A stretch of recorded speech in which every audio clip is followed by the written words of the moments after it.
next session, which is no science behind your shoulder surgery. I request Dr. K. N. Subramaniam and Dr. Ayyappan Nair to moderate the session.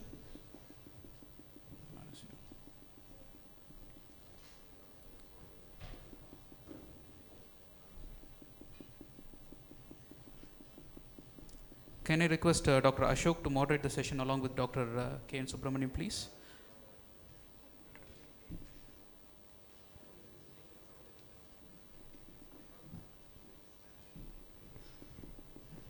I request the first presenter, Dr. Prahad Singhi, to start his presentation on clinical tests for rotator cuff tears, a pre-recorded video lecture.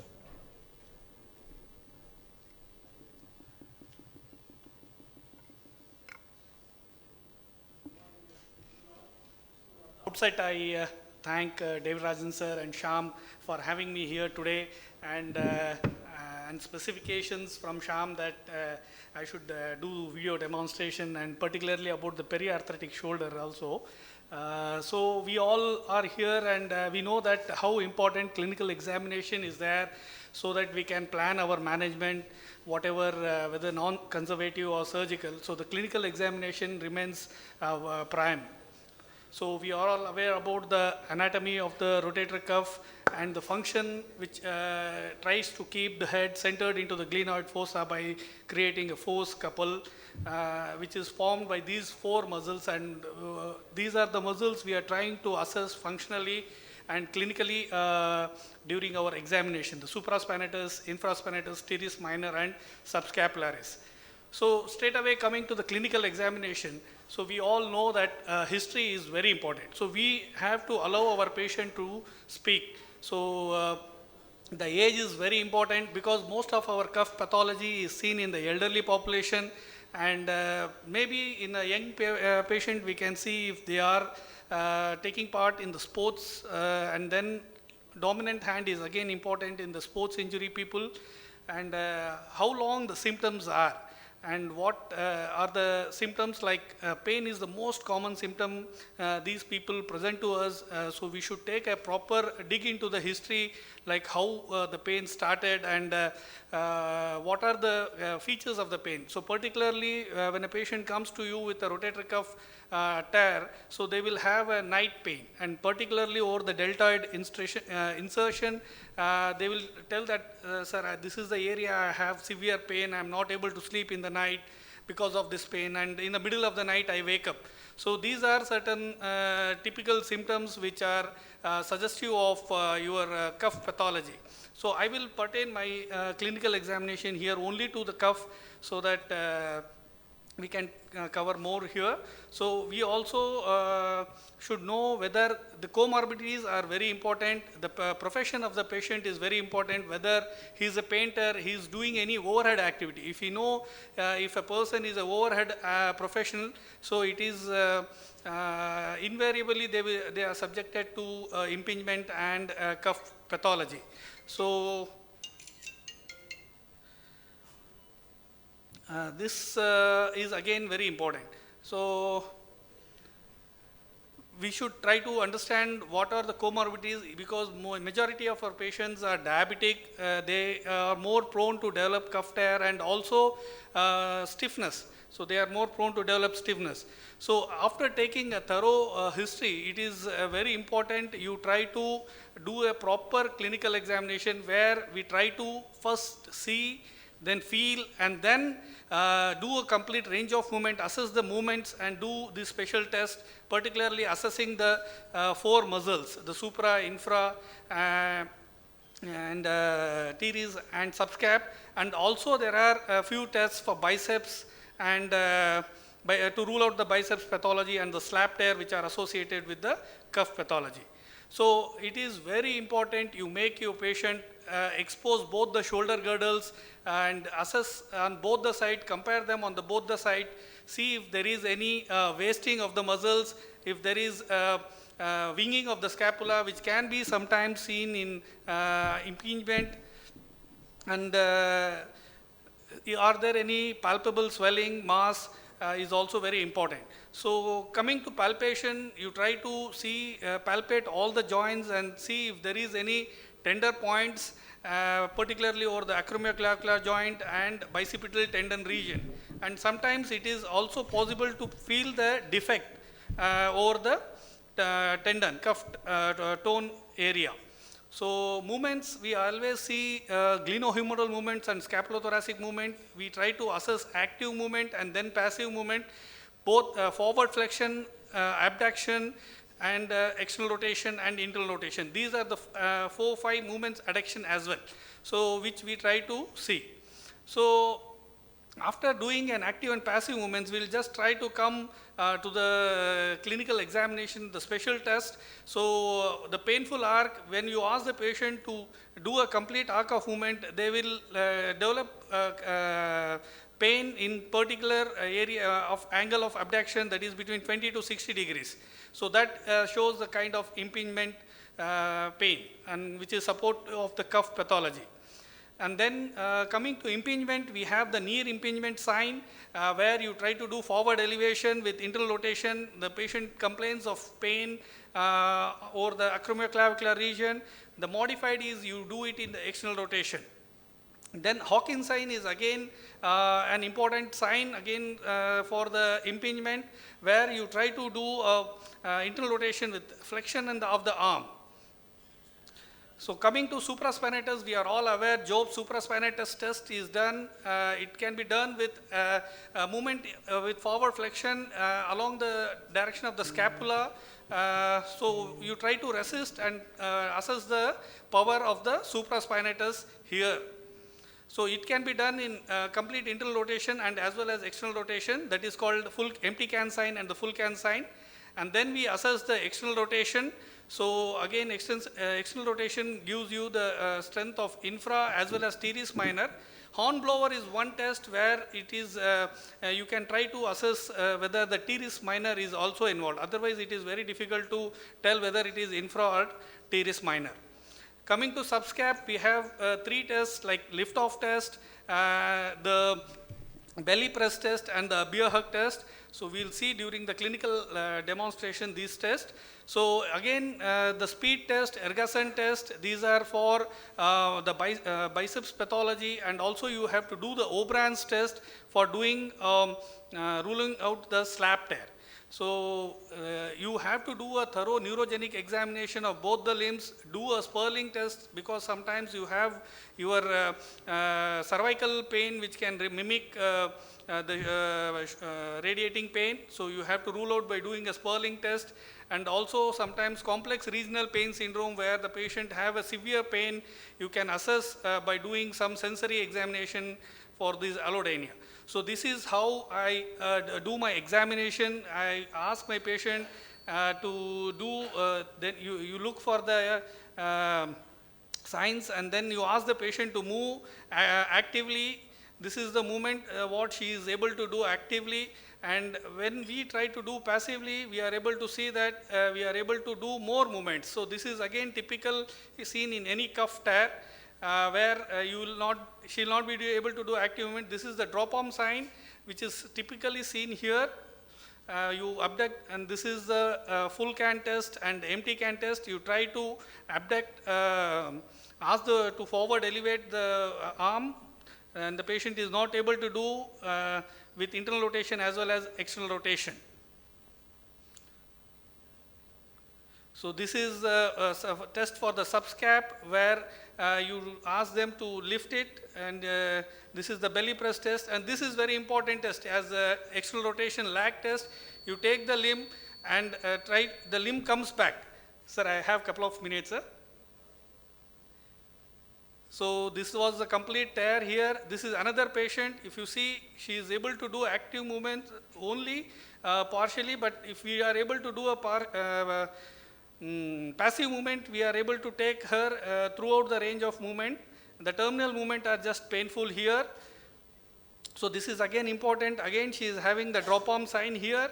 So this is classic of rotatory cuff examination. Again, you repeat the subscap and the external rotation here. So this is again, this lady had a full thickness tear. I just want you to listen her. I think so volume is not coming here. So this patient herself is telling that if I support, I am able to lift up. So this is again a very typical sign where you can find the cuff pathology. So when she is bringing her arm again slowly down, you can see she is developing that typical pain in the painful arc area. So these are again all the tests where the patient is not having any subscap tear here, and she is having an supra and infra tear. So any visible atrophy, painful arc, or drop arm sign, presence of impingement sign is again important. As we discussed, the test, impingement test by putting a local is again a very important test. You can rule out impingement here. So doing a resistant exercise, strengthening will assess which tendon is involved here. So it is very important to do both active and passive movements. Thank you. Thank you, Prahlad. I think we'll go to the next talk and we'll have discussion at the end. Next talk is by Dr. Geethan, who is going to tell us about know your anchor and mastering the knots.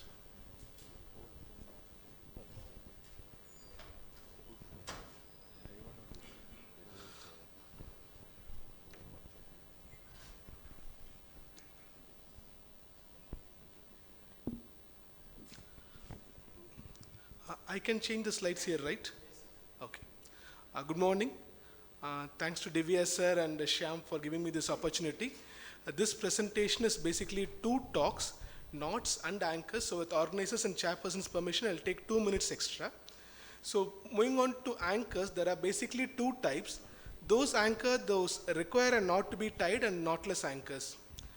And the anchors that require knot tying are all the same. They all have a body, an eyelet, and a suture passing through the eyelet. Most of the anchors that are available now have high strength sutures, though there are little variations between the high strength sutures, those of a different talk. So moving on to body, that can be made of either titanium or bioinert material like PEEK or bioabsorbable, biocomposite, or even all suture anchors.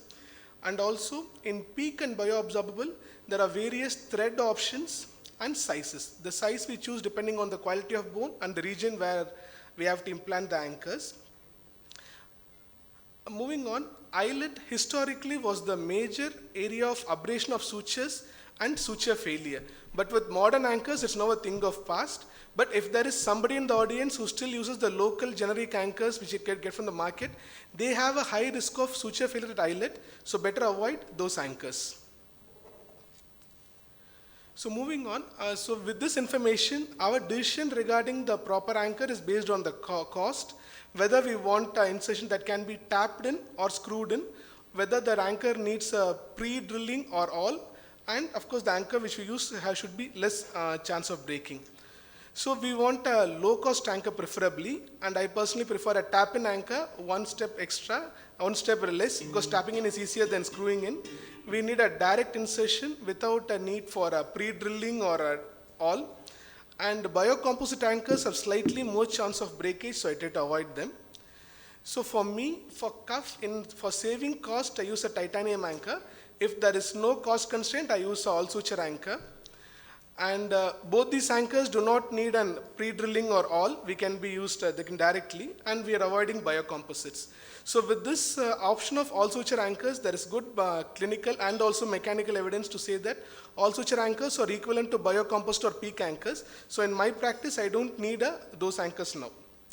So moving on to the knotless anchors, in contrast to the knot tying anchors, which are all the same, knotless anchors, each company have different perspectives on how the suture is being threaded inside, how the eyelet is inserted in the bone, how the final tightening is done, how the suture is being tensioned, and how it is locked, and how the locking is confirmed. So each of these anchors from different companies have different philosophies regarding this, so I will be going in detail. Regarding eyelet insertion, we can have anchors made of PEEK which require which require all or drill. I tend to avoid that because for beginners, making a hole inside and then searching for a hole to put an anchor will be difficult. So I prefer a direct insertion. And there are some anchors which have an eyelet and anchor separately.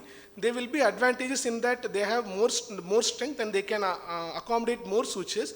But then again, it needs 3 steps. One to put an awl, then to put an eyelet, and then screw inside. So better avoid them for beginners. Anchor deployment, most of the anchors have an option of just tapping in, whereas some anchors can enlarge inside the bone after tapping in. So especially for osteoporotic bones, I try to prefer that. Moving on to tensioning of sutures, the initial generation of anchors, if I can say the company names like Civil Lock, we should hold the thread tight as we are inserting the anchor. That might be little difficult for beginners, so it's better to choose an anchor in which knotless anchor insertion and suture tensioning are two different independent steps. Some anchors like Pop Lock and Real XTT are different. We can insert the anchor and then we can independently tension the sutures. That is beneficial. And while some anchors need threads to be pulled into tension, some anchors like Real XTT, we can do a graduated tensioning by a little circular motion, so that will be easier for beginners. Suture locking, the earlier generation anchors depend on the friction between anchors and the cancellous bone, whereas the newer generation anchor have 2 fixations. One is the friction and also locking at the tip. So these newer anchors have more strength. And some anchors have an option of confirming the locking, an audible pop or audible feedback mechanism, and beginner might find it useful also to make sure that the anchor is properly deployed. So with this information, my ideal knotless anchor, I want a tap-in anchor, I want a suture tensioning to be independent of anchor insertion, I want a feedback for deployment, and I want a lever for progressive tensioning rather than depending on the manual pulling of the threads. And I want a eyelet and interference both locking to be done. So in my practice, till the time a knotless or all suture anchor comes for cuff, I prefer these 2 anchors. So that finishes the first part of my talk. So we'll move on to the second part, knot tying. So knot tying is a very essential practice in our daily endeavors, and there are lots of knots. It's especially preferable, it's a must needed technique for surgeons, because most of our work depends on tissue repair. And in tissue repair, we don't want a poor loop security or knot security. So to achieve both these things, a proper knot tying is must. So why is a knot tying must? These 2 may look similar, but this is a square knot and this is a granny knot in open scenario. We can see what happens. The square knot, as it is getting pulled, the lock just becomes more tighter. Whereas the granny knot, as it is getting pulled, which might look very similar, but the knot just unravels. So even the minor variations in knot pattern have a significant biomechanical significance, so we should master them. With respect to an arthroscopic knot tying, what are the differences? For us, the knots have to be tied at a distance. So we have knots that have to be tied outside and then delivered in. We can tension only one strand, so squaring is difficult. And our hands are wet and cold rather than other surgeons' hands, so we lose dexterity. So how do we manage? We have extracorporeal preformed knots that can be delivered inside, or half hitches, a series of half hitches get them delivered inside. Since squaring is difficult, we choose one strand as post as one strand as loop, and we use a lot of instruments to tie, like knot pusher, etc. So moving on, half hitches are essential workhorses for arthroscopic knots because they can be placed without squaring. We can stack the half hitches and achieve a good loop and knot security. However, as the subsequent half hitches are being delivered in, we should make sure that the initial half hitch does not lose its loop security. So what can we do? We can make the initial half hitches along the same post so that we can push all the half hitches back together even when it comes away, and then put the locking sutures. Otherwise, we can use the sliding knots in which there are lots of wrapping rounds. So the initial knot itself has a lot of friction between the threads so that there is a less chance of backing, and then we can lock the knots. However, with even all these precautions, a sliding knot or half hitch can back out. So we use a sliding locking knot, of which there are many options. And the difference is that some locking knots have a locking mechanism that is near the surgeon proximal. Example, Nicky's knot. You can see the post strand is being deformed right here to lock the knot. Whereas some have in the distal, near the tissue. You can see the post strand is being deformed near the tissue to lock the knot. These knots are smaller, but the maximum tension on post is little lesser compared to the previous knots. Compromise might be to use a middle locking knot like an SMC knot. You can see the locking occurs in between, not in the proximal, not in distal, but right here in between. So this have the compromise between the post tension also and smaller knots too. So what knots should we choose? Under usual arthroscopic scenarios, it does not matter. But when the sutures don't slide, we should use a non-sliding knot. Sometimes the suture might slide, but the tissue quality is so poor that a sliding suture might cut through. So in those scenarios also, we should choose a non-sliding knot. If we want a maximum tension in the post, and we are not bothered about the graft size, especially when you're using the knot as a mattress to mattress like in PCL avulsions, then we can use a proximal locking knot like Nicky's knot. When we want a very, very small knot, then we'll have to use a distal locking knot like Weston. So beyond that, more than the knot tying, we also should take care of these things. Before knot tying, we should make sure that there is only one pair of suture in the cannula, and we should get the cannula as close to avoid a premature locking of knots in the tissues. And we should make sure that the sutures are not tangled or twisted. We should see if the suture is sliding, and also we should see if the tissue permits suture sliding. Regarding the post, we should choose a post that's on the tissue side that will help to mobilize the tissues back, and also our knots will be away from the joint. While stacking half hitches, we'll have to be aware that it's not always that the thread in the knot pusher that is the post, because a knot pusher can be used to push the knot, wherein this thread is the post, the knot thread in the knot pusher is the post, but knot pusher can also pull the knot inside, wherein the other thread, the thread that is not in the knot pusher, that is the post. So you should be aware of this while doing. So our sutures have got stronger and knots achieve what is needed, but the weak link is tissue. So what we need the most is a tissue respecting knot tying. And on the topic of tissue respecting, as I said, so surgeon's knot should be very perfect. And I was also very confident about my knots. But then, on having one embarrassing situation, I realized it's not just the knot that matters, but also underlying tissue. And there's no excuse. We should learn from people like Shyam to maintain fit. Thank you, sir.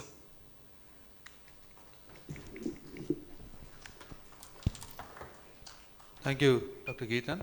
We'll go on to the next talk, which is by Dr. John T. John. He's going to tell about handling the bursal barrier, how to use it better. One more announcement. Dr. Bhupesh Karthik is not available, so we'll be adding Dr. Pratap's talk in his place.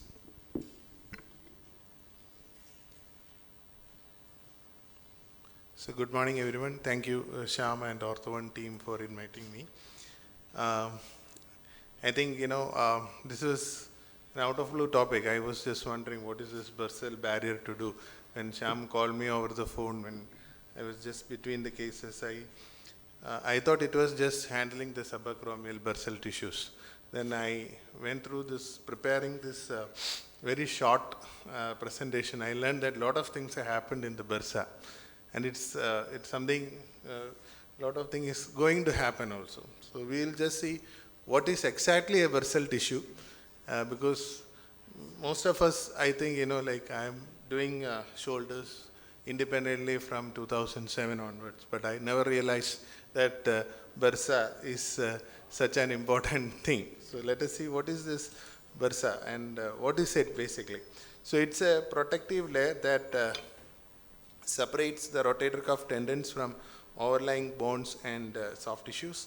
And the bursal barrier sometimes limit visualization to access the underlying tissues during arthroscopy.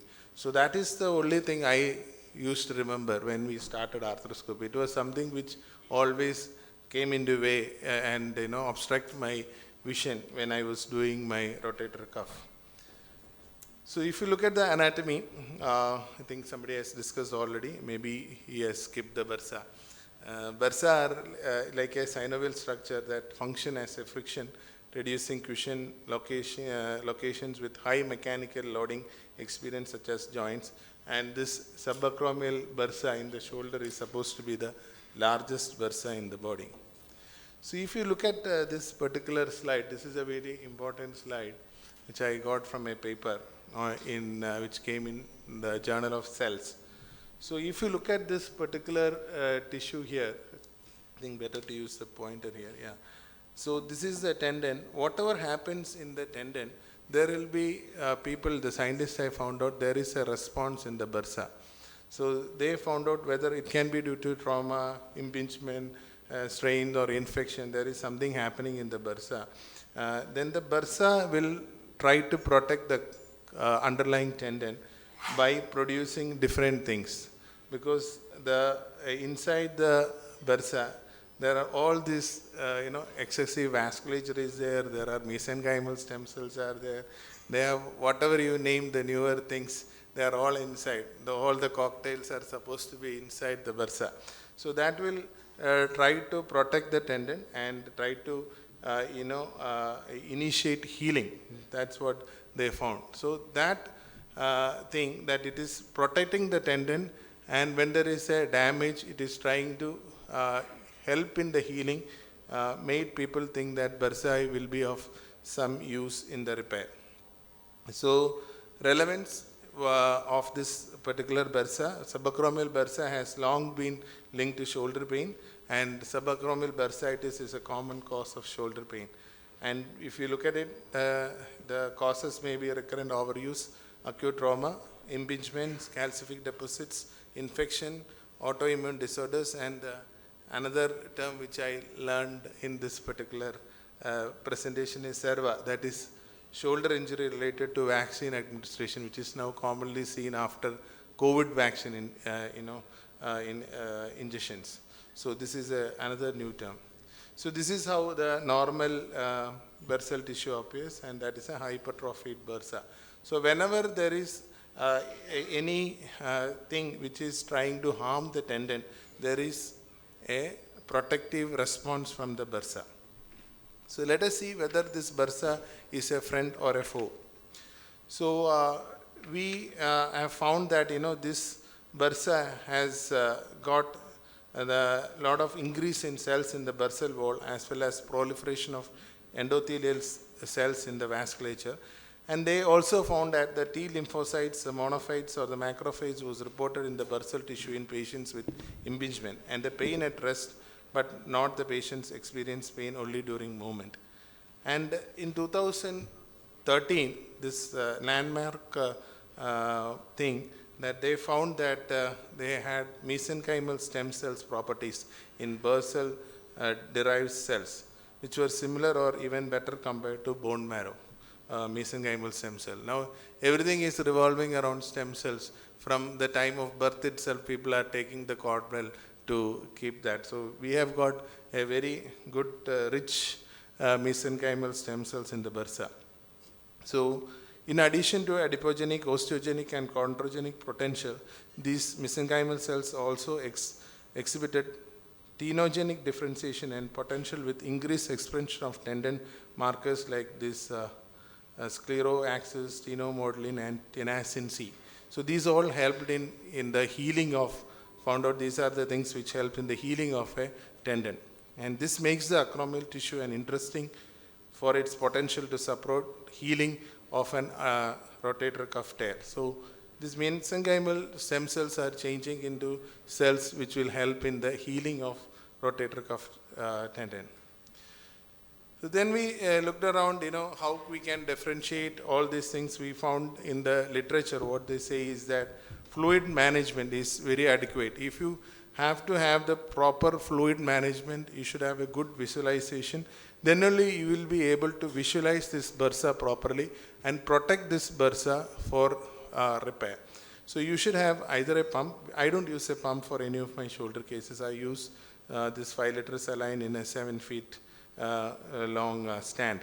So this is Over distension, it's also important to avoid over distension, which can cause excessive pressure and potential complication. But an adequate fluid management is always necessary to identify this bursal tissue properly. Then shaver usage, we should use minimally, so that unnecessarily if you use the suction and all, you will be shaving off this bursa, and there will be excessive bleeding, and you will be losing this wonderful structure with a lot of mesenchymal cells. So I think we should start using more of radio frequency ablator. So patient position, we do it in all cases in B chair, and this is how we do. And hypotensive anesthesia is always a must, so that the bleeding is less and you will be able to identify this thing. So this is a small video. This is almost a real life video where I've not much edited. So this is in 3x speed, so this will go fast. So this is a subacromial area where we are using the RF. Lot of subacromial bursitis is there. So you try to keep the radio frequency ablated towards your acromion. So usually what we all do, clear it, and so that you are protecting not only the underlying tendon, we should also try to protect the bursa. So you are trying to clear off your acromion nicely, and you are trying to release all the adhesions. You can see it's a lot of bursitis is there. You can see the thick adhesions on the sides. So if you try to, sometimes you might have to use a shaver there, then again you should be careful. So better to use a radio frequency ablator. So once that is cleared, you can see this nice tear of this tendon that is already been there. So we are just removing, we are using the shaver to remove the tissues which is coming towards the lateral side. That's not the exactly the bursal tissues. We use the RF to clear the tendon margins and freshen the tendon, the rotator cuff tendon margins. You can see the nice head underneath, and which has been already been cleared and buried in the glenohumeral visualization. So I am just trying to lift up. So you can see this is the that is the margins of the cuff being cleared. And once you look at slowly, this is you are freshening the tendon margin in chronic tear, so that that heals, and you are trying to pull it to see whether it is coming. So that is the tendon. Now what I am lifting is the bursa. So that's a bursal tissue over that. So this is a all suture anchor which is coming medial. It's a small tear. We use the double loaded thing. So when you are passing, there are different ways of managing this bursal tissue, which I realize. So I generally like to finish all my, I get restless when any surgery goes beyond 1 hour. So I used to do in a similar way only. This is how I thought, and there is no much change. So when I am using my suture passer, I am taking the bursal tissue also. You can see the bursal tissue which has been there. I am not cleared. When I am biting, I am taking the bursal tissue along with the cuff. So when I see that's going in, and the first bite, the second bite, so the bursal tissue which is lying over there is also taken in my bite. There are people who will first repair the cuff, and then they will take another bite over the bursal tissue and try to cover it. So here, we are taking the sutures along with. So we have taken 4 bites, and that's a 4 mattress stitches. You can see the nice bursal tissue which is coming over the tendon. So once we are tying the knot, so that's advancing, I put the posterior knot. You can see the red, nice red tissue over that, over the cuff. And now we'll put the, try to clear a little bit. Here put the other side also. That's a lateral row anchor being put on the lateral side. We'll just burr the margins nicely so that it will heal. And once you are putting the lateral row anchor and tightening it, the bursal tissue will nicely fall on top of your cuff. You can see that is coming in nicely to the lateral border, and the bursal tissue will be nicely covered. You can see all the red colored tissue nicely covering over the thing. And there is impingement, so we did an acromioplasty also along with that. And hopefully I think yeah, that's towards we are finishing. So so it's just to get the proper space. Now you can see the red bursal tissue that's getting covered over that. Okay, thank you so much.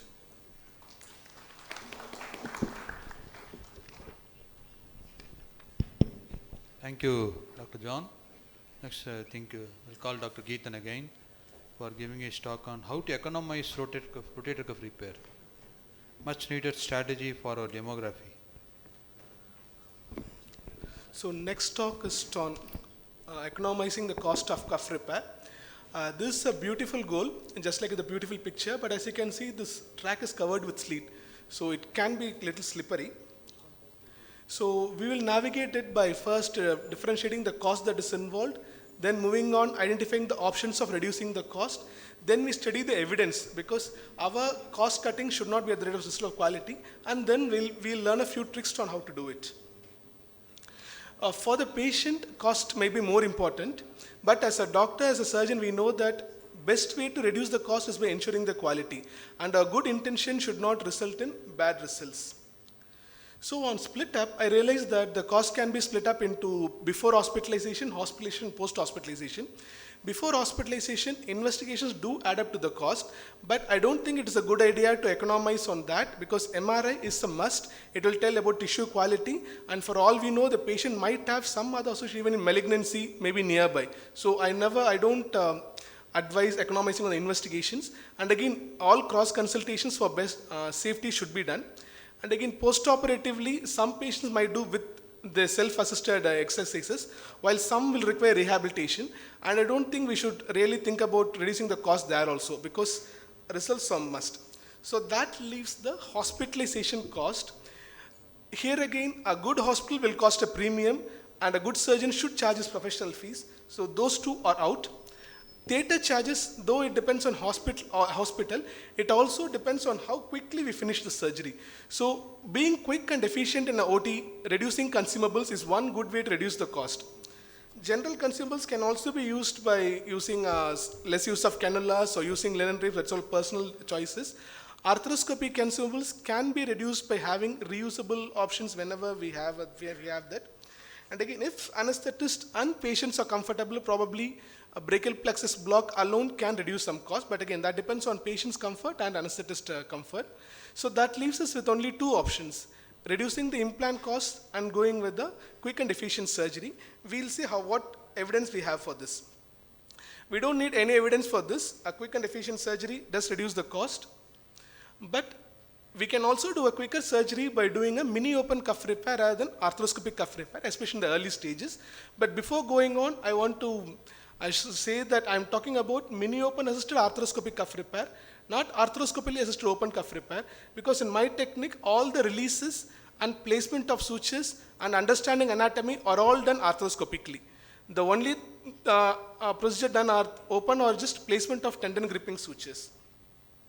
Because with this, we have best of both worlds. Of course, the negatives of complete arthroscopic do not apply now 20 years after the initial publication, but the positives of mini open are true. So what does the evidence say? These are all recent evidences, after 2020, again systematic reviews in best impact factor journals, and they all say that mini open is as good as arthroscopic. So we are not compromising on quality by reducing the cost here.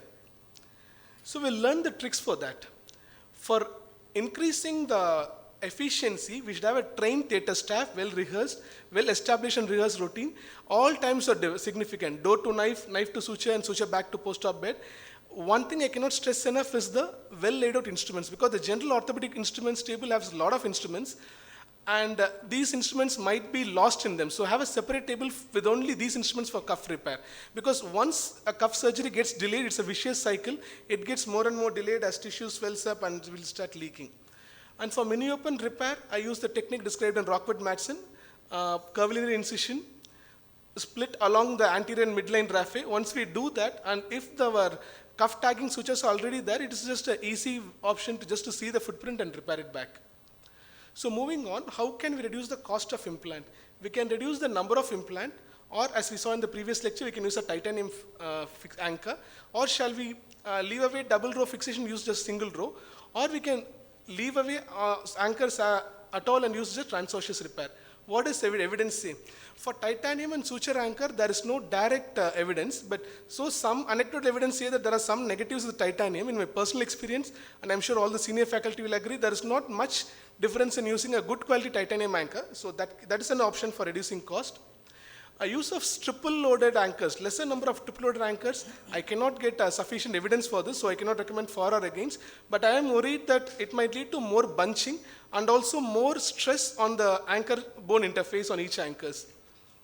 Moving on to transosseous equivalent double row, whether you need a double row or not, evidence say that single row is sufficient, but in my personal practice for larger tears, I always use a double row because my double row is not adding to the cost, as I will tell later. Transosseous sutures using just bone tunnels, this is the most recent evidence. There is no difference in arthroscopic associated transosseous or even anchors, so both are same. So we can avoid the cost of anchors altogether. To do a low cost second row repair, I use a bone tunnel. But as you have all experienced, putting a bone tunnel in a lateral wall is difficult. So what I use is, I use an anchor shaft to create a hole, then pass a 5 ethibond, just needle alone will come in, but that will not be sufficient to pull all the sutures. So what I do is, I thread the ethibond through another anchor shaft and then widen the hole.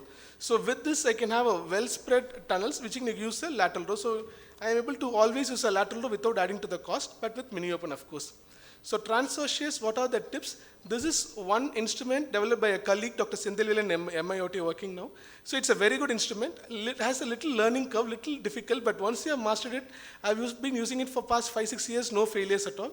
And newer development, easier one is tensor. We will be seeing it this evening in the surgical demonstration. Another way, of course, how has it helped me to reduce the cost now? This is one patient who had a nearly pseudo-paralytic shoulder with a tear in subscap, supra and infra, and she needed a cost-effective repair. And so what I have done, we have learned the tricks, we have identified the evidence. So what I have done is train the staff to reduce the OT time. I have reduced the implant cost by avoiding anchors and going for transosseous sutures, and since I am not comfortable having a lot of sutures in the arthroscopic field, I use a mini open for all my transosseous sutures. So with that, this is the kind of results we have. Patient is happy. This is the 4 months post-op. Patient is happy, he has a reasonable range of movement. Of course, she has a mini open scar, as you can see on closer inspection. But she is happy with the scar. She is not bothered about that. She can get the work done at a low cost. So these are the techniques I would suggest for reducing the cost of cuff repair. Thank you, sir. Thank you. Thank you, Dr. Geethan. We will quickly proceed to Dr. Pratap Kumar's talk on rotator cuff repair configuration and its benefits, where he'll explain about what is single row, what is double row, which scenario needs what type of repair.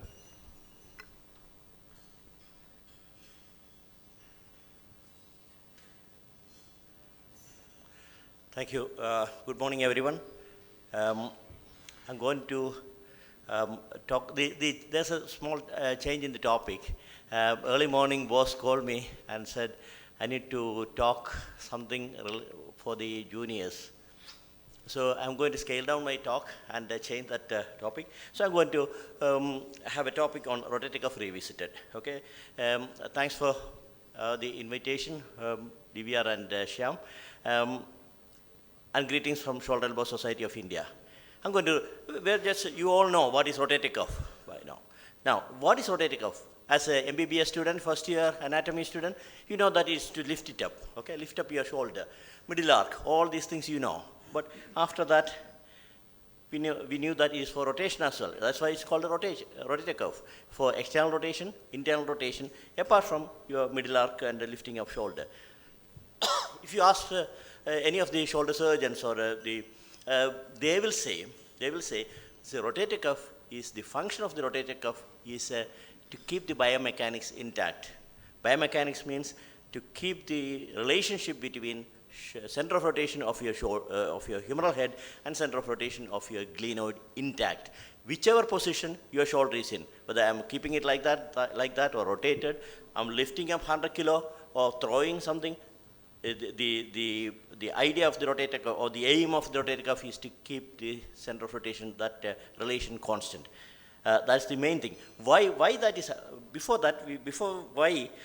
we answer the question why, we need to think about the rotator cuff as a functional classification. Anterior cuff and posterior cuff. Anterior cuff is a subscapularis plus your long of biceps and anterior part of your supraspinatus, leading edge of supraspinatus. And the posterior cuff is the rest of supraspinatus, infraspinatus and teres minor. So there is a tug of war between the anterior group and posterior group, and on the supraspinatus anteriorly there is an anterior cable and posteriorly there is a posterior cable and there is a crescent, and that is anchored onto the anteriorly and posteriorly, where the tendinous part is coming and attaching. Okay, so why that is important? There's a tug of war between the anterior part and posterior part to keep that center of rotation intact. Okay, the relationship. That is how the joint reaction force is in equilibrium. Once the joint reaction force loses its equilibrium, what happens is the congruity is lost. So there will be edge loading, point loading, and rim loading, just like your hip joint. So that is the beginning of the degeneration of your articular cartilage, which can lead on to secondary osteoarthritis, where we call as rotator cuff arthropathy. So we want to avoid the rotator cuff arthropathy. See, look at that. That's the anterior group and posterior group. There's a tug of war, and we need to keep it in equilibrium. That is how it's going to work normally. And there is a false back mechanism. If something goes wrong, then there's you got your deltoid to help as well. Subscapularis, is a major, nearly 50% of your cuff. It's a dynamic stabilizer. And why you want to repair that?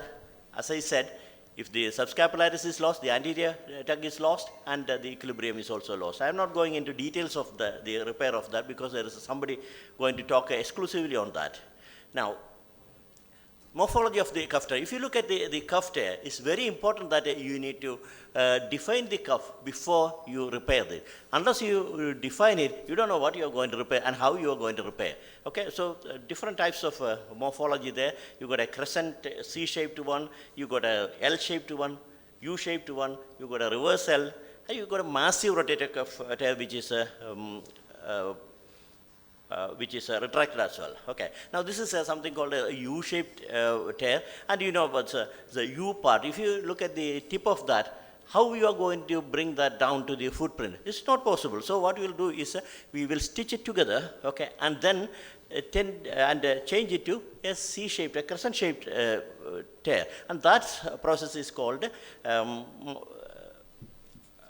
You are going to. Sorry, I forgot the name. Then why you want to repair it? See, we want to keep that intact, okay, rotator cuff intact, the cables intact, so that there will be equilibrium maintained, so that there will not be any loss of congruity, and you can avoid the point loading or edge loading, okay, and avoid the rotator cuff arthropathy. So you need to know something about partial thickness tear and full thickness tear. Not going to details, because there is somebody is talking on that. There are intrinsic causes and extrinsic causes. Intrinsic causes means you got your vascularity, relative loss of vascularity, all those of things. And extrinsic causes means you got the other things like subacromial spur working on. Okay, so something called a partial lesion, which is a partial thickness articular surface supraspinatus tendon avulsion, which is more or less concentrating onto the youngsters. Okay, it's a single row repair. What is this single row repair? I won't go into details because somebody is talking on it. Single row repair means we are going to put at least one or two anchors in the middle of your footprint, which footprint is a big area. Okay, middle of footprint, and nailing it down onto the footprint so that it will work. And now, if you look at the double row repair, okay, which is for the youngsters and very robust people, what we need is we need to nail it down onto the whole of a footprint, so that you got a larger area and the force will be back to normal. there are a lot of papers and a lot of controversies about these things. Traditionally, we all started doing single row repair only, and we had a fairly good results. But nowadays, if you look at biomechanically, this probably is better for youngsters. You put in the medial row, go very close to the articular surface, and the lateral row will go very lateral, so that the whole area is covered. And if you look at a massive retractor cuff, you need to spend time to release it, and we may have to release a bit of a bursa as well. We need to excuse John for that. We need to take off a bit of a bursa as well to see that. Okay, and once you see that, you have the choice. If you can't put it back to where it should be without tension, then you'll have to medialize it. You can go up to 1 centimeter to medialize the tendon, so that there will be a tension-free repair. Okay, now again, massive cuff tear. If you cannot medialize and it's not going to work, then what you will do is you will try to equate the anterior and posterior anchoring. So partial repair. Okay, the whole thing is to avoid to keep the center of rotation intact. Okay, so I'm not going into the details of that. So somebody is going to talk exclusively on this. Now, chronicity. If you, when the tear is chronic, then you got two problems here. One is bulk of the muscle is lost, which is called wasting, and fatty infiltration, which is the infiltration of the fat into the muscle bulk, so which can cause trouble in later when you rehabilitate. There's an increased chance of retear. Orthobiologics in rotator cuff, you heard of PRP, use of PRP, hyaluronans, and regenerative tissue. There are literature support for that. And there is something called a subacromial spacer. Here what we are trying to do is we are going to give a platform so that the humeral head can move on with the help of your deltoid, and that's probably the, one more minute, well, that's probably the basic of what we are doing in reverse shoulder arthroplasty. Okay, role of a tendon transfer. Remember the first couple? So anterior force is gone, then we need to replace it with something on anteriorly, which so we got a, thankfully we got a pectoralis major there, so we can utilize the pectoralis major there and use it. And posteriorly, if the posterior couple is gone, then you can utilize teres major, or you got your latissimus dorsi. You can utilize one of those so that the force couple can be reformed. Role of SCR, Ayyappan is there, so he's probably the proponent of SCR here. And here what is going to happen is we are giving a platform so that the deltoid can take over. In massive cuff tear, we are talking about massive young people, okay? And reverse shoulder, that is not the panacea for everything. Even if you ask a third year MS student, they will say that the answer is a reverse shoulder. No, it's not. You need to judiciously think about that. Okay, prognostic factors is of course age, physiological age, osteoporosis, and duration. Okay, delayed one or not. And outcome depends on age, quality of tendon, and more than that, a surgeon factor. Okay, that is why we are here to train everyone and learn ourselves as well. So take home message is please don't, that's very important, please don't take a partial thickness tear on your ultrasound or MRI scan report as a license to operate. You need to clinically examine the patient. Patient selection is important and need a protocol based. So get trained and then go with that. Thank you very much. Thank you, sir. Thank you. I thank the moderators for chairing the session. We are beyond the time limit. Let's move on to the live surgery. Let's introduce the surgery which is going on, and let Sundar sir do the surgery, and in the meantime they'll get the preparations done for the short inauguration which is scheduled. We'll go to the theatre, please. Good morning, everyone. Presenting you with a brief description of the next case. Just a 70-year-old gentleman with history of trauma, slip and fall 4 months back, and he has come with persistent pain and weakness since then, and he had a shot of steroid injection 2 months before. Patient currently disabled, not able to reach high sills and dressing himself. On examination, cord point was tender, active ORIM, internal rotation, especially at the back, was restricted. He was able to reach only till the gluteal region, as we can see from the video. However, the passive ROIM was normal. This cuff strength, supraspinatus, was found to be 3/5, and the rest of the cuff was normal.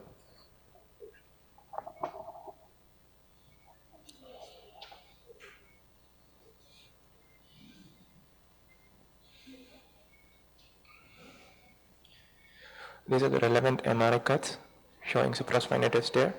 Gurlius was found to be stage 0 and Paddy's was stage 2. And the plan was to go for diagnostic scopy and supraspinatus repair. Sundar sir. Sir, are you able to hear us? Hello. Yes, sir. Sir, we can hear you. Can you hear us? Yeah, I can hear you. Sure, sir. The section will close to Satumar. So what stage are you moderating? What stage Dr. David Rajan and Dr. Amit Joshi, Dr. John Martin and Sirish Pathak will be moderating the session.